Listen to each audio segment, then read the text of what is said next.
सोलापूर कृषी उत्पन्न बाजार समितीच्या निवडणुकीचे चित्र स्पष्ट झाले आहे। आमदार सचिन कल्याण शेट्टी यांच्या नेतृत्वाखाली सर्वपक्षीय पॅनल विरोधात आमदार सुभाष देशमुख यांचे पॅनल अशी लढत होणार आहे।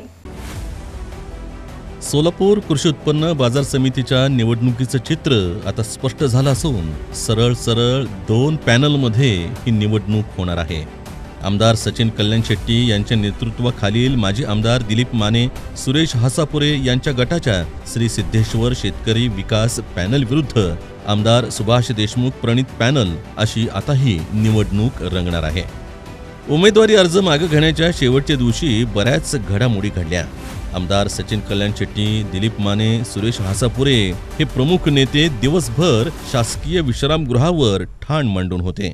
पॅनलमध्ये जाण्यासाठी अनेक नेत्यांनी दिवसभर प्रयत्न केले। दुपारी 12च्या सुमारास आपल्याला उमेदवारी मिळणार नाही याची चाहूल लागताच बाळासाहेब शेळके यांनी शासकीय विश्रामगृहातून काढता पाय घेतला। माजी संचालक सिद्धाराम चाकोते, राष्ट्रवादीचे नेते किसन जाधव, उपसभापती श्रीशैल नरोळे, काँग्रेसचे तालुकाध्यक्ष हरीश पाटील, माजी सभापती अशोक देवकते, बक्षी हिप्परगा, माजी सरपंच विश्रांत गायकवाड यांच्यासह उमेदवारी अर्ज दाखल केलेले बडे नेते ठाण मांडून होते।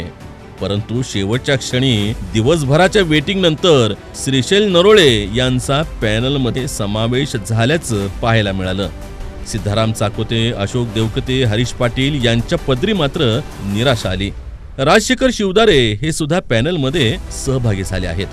शिवसेना उभाटाचे जिल्हा प्रमुख गणेश वानकर, मारडीचे सरपंच अविनाश मार्तंडे, बोरामणीचे रवी रोकडे, माजी सभापती इंदुमती अलगोंडा, केदार विभूते यांच्या पत्नी अनिता विभूते, सुनील कळके, सुभाष पाटोळे, उदय पाटील, संगमेश बगले, प्रथमेश वसंत पाटील, नागन्ना बनसोडे यांना मात्र लॉटरी लागली आहे।